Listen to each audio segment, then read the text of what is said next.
Watch Dogs 2 is a third-person open-world action-adventure game. It's also a role-playing game as you take on the role of Marcus Holloway, and includes combat and driving elements. The second game in the series, with the first being one of the main influences, other influences include Deus Ex, the GTA, Mafia, and Saints Row franchises.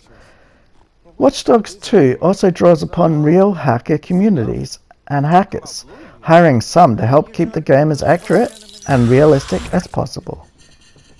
Incorporating many forms of art, music, both licensed and pieces composed for the game, visual art in the game's graphics, the mise-en-scene of scripted cutscenes, and street poster art that Marcus and his crew put up, Watch Dogs 2 is also more than the sum of its parts. The game is a satirical critique on big data. It's socially and culturally relevant and should be considered as an artifact of our current culture. Playing serves to immerse us into the experience, giving the story more emotional and personal impact than just reading about it or watching a film. Tobias Batten argues video games are bigger and more addictive than movies will ever be in an interview with Forbes. He goes on to explain with diagrams and statistics that good games can stimulate your brain, releasing dopamine and provide more reward in this regard while playing than a movie does while watching it. A great game can take movies one step further by making you play the role of the protagonist. Jonathan Moran, the director of Watch Dogs 2, talks about why it's important to be able to play a game like this without ever aiming a weapon, and the potential perils associated with big data, in an interview with Financial Post. This makes the game important. It's still going to be played by the majority as a shooter, but it's possible, if frustrating and at times far-fetched, to play without shooting.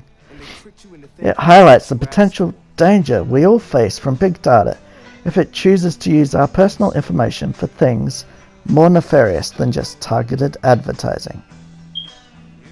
The game clearly portrays an anti-big data stance. There is more going on beneath the surface. You play a hacktivist who uncovers terrible things some huge companies do, including using personal data to drive up insurance prices, or even decide a person's worth, and in the event of an accident, made a value judgment on who should be saved. Ian Bogost, in his 2010 book, Persuasive Games, talks about how games attempt to persuade you of certain things through the use of procedural rhetoric. To understand what Ian's talking about, we need to move away from the scripted content of the game. Though having ready access to guns, there are many ways the game encourages players to find a non-lethal solution, through interactions and representations that occur based on the rules the game generates. An example of this would be everyone in this game has a name.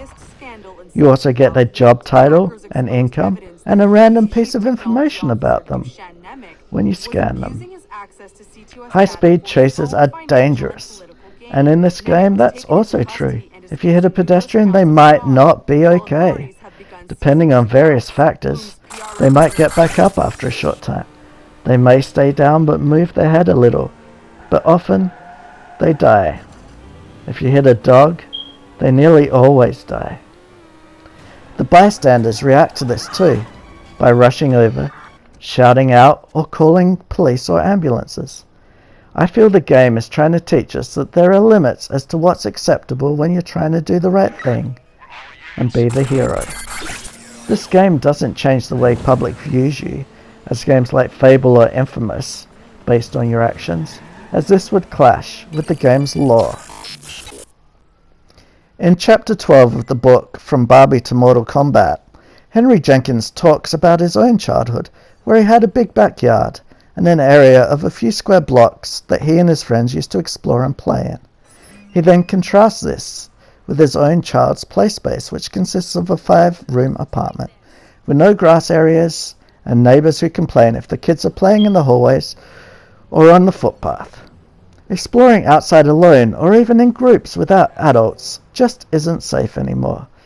So Henry argues that video games aren't to blame for keeping kids indoors, but are important in the fact that they provide them with a safe escape from being stuck inside so much.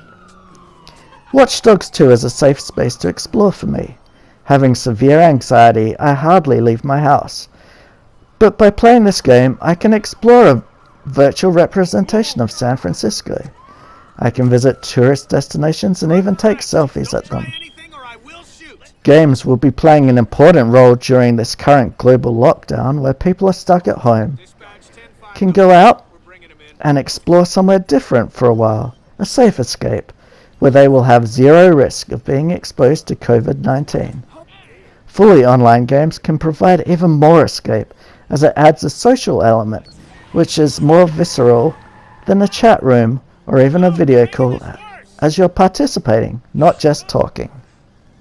A study by Christopher Ferguson and Cheryl Olson with the long title, Video Game Violence Use Among Vulnerable Populations, the Impact of Violent Games on Delinquency and Bullying Among Children with Clinically Elevated Depression or Attention Deficit Symptoms, has found that these at-risk gamers with the aforementioned conditions do not become more violent after playing.